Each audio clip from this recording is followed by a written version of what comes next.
about. Here with us now, Republican representative from Virginia and House Minority Whip Congressman Eric Cantor joins us. He's on a listening tour.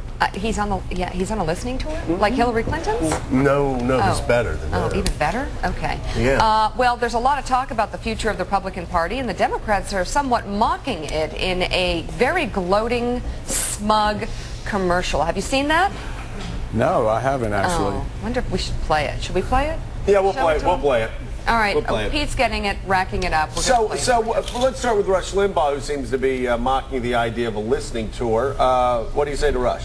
You know, Joe, really, this is not a listening tour. You know, think about what we saw a couple weeks ago on the Tea Parties. The American people are very frustrated that they really see a government in Washington that doesn't hear them, that doesn't respond to their needs, and frankly are upset at a government that doesn't work. What the National Council for a New America is an opportunity for us to go out across this country to talk about our conservative principles and to appeal to as many elements in our society as we can, and to really talk to them at a higher level and say, look, there are some transcendental goals that we're all about in this country, and they can best be achieved through conservative principles of freedom and opportunity.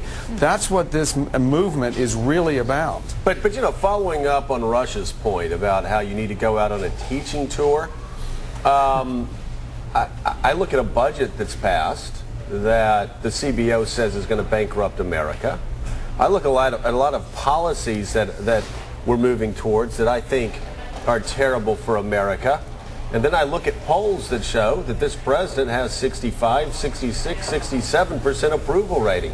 It seems to me, if you're right, and if I'm right, maybe we do need to go out and explain why and do a little teaching.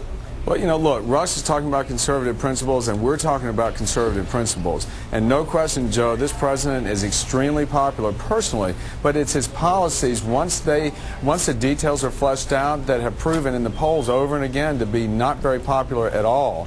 And I think this is where the frustration is coming from, and that's why we do need, in the Republican Party, to go out and talk about our conservative principles and how they apply to the challenges that this country is facing and the challenges that people are facing in communities across this country. Congressman Carlos Watson is joining us this hour. Carlos. Congressman Cantor, Frank Luntz, the Republican pollster, seems to be suggesting that, at least on health care, that Republicans would be smart to cooperate in some ways with the president. Do you think that not only do you need to listen and teach, but maybe partner with Obama on a major initiative or two in order to jumpstart Republican momentum? Well, first of all, I think that it is necessary for all of us to recognize if someone doesn't have health insurance in this country, that person is facing a crisis. So we have certainly these goals that we want to make sure that we can provide the kind of access and the kind of care and maintain the level of quality of health care. So if you think about it, the working moms of this country, what are they thinking about this morning? They want to make sure that they will continue to have the ability to choose their pediatrician, to make sure they can choose the care for their elderly parents. These are the type of things I think we can all work together on. But where the divide is going to come and where we're going to have to draw the line is we don't want government takeover of health care. That is not going to work in this country. And although that some on the other side may say it'll provide 100% coverage without the kind of access that we're used to is going to be unacceptable, I think, to most Americans. Congressman, the DNC is comparing your party to Survivor, the television show where a bunch of people are put on an island and kicked off one by one. I want to show you this ad and get your response. It is true that being a Republican moderate sometimes feels like being a cast member of Survivor.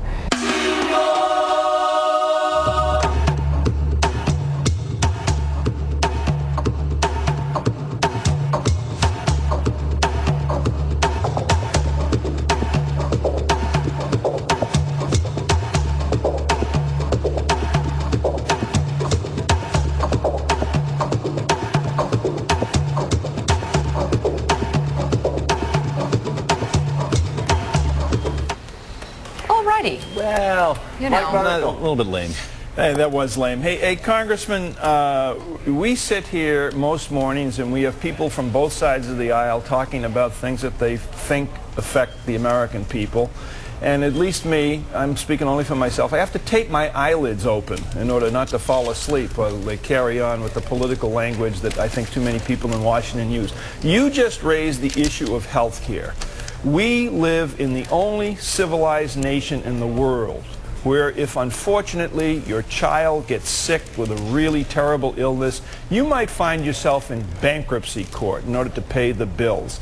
So without the pretty language, without using any big words, can you tell me what's your health plan? What's it going to cost? How are you going to get it done? How can you work with the Democrats on coming up with a health plan that works for everybody? First of all, let me go in and just address the assumption here in the discussion. We also have a healthcare system that, in reality, if you are sick anywhere in this world and you can afford it, you will come here for your care because we do have access to the best care. But you're right, there are too many people that don't have access to that care. So what we need to do is to be able to address, number one, coverage and access to insurance, and number two, be able to demonstrate that we can bring down cost. Now, this notion that somehow we are going to allow the government to take over providing the care because that's going to address the cost factor is just a false story. You can't assume that this place in Washington is going to do things efficiently.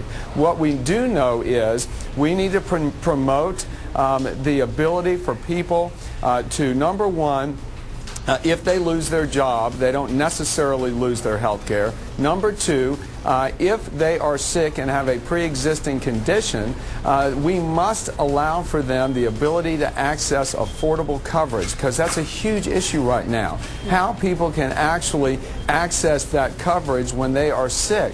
And that has to do with expanding the risk pools, if you will, giving people the ability to access much more affordable coverage. Right now, we are so tied to a third-party payer system that, you know, people are at a whim cut off from access to care. So we've got to go back to centering our focus on patient-doctor relationships. All right, well, look at that. Congressman Eric Cantor, thanks very much for coming on the show once again. Thank you, Eric. Good to see you. Thank you. It's good to be here.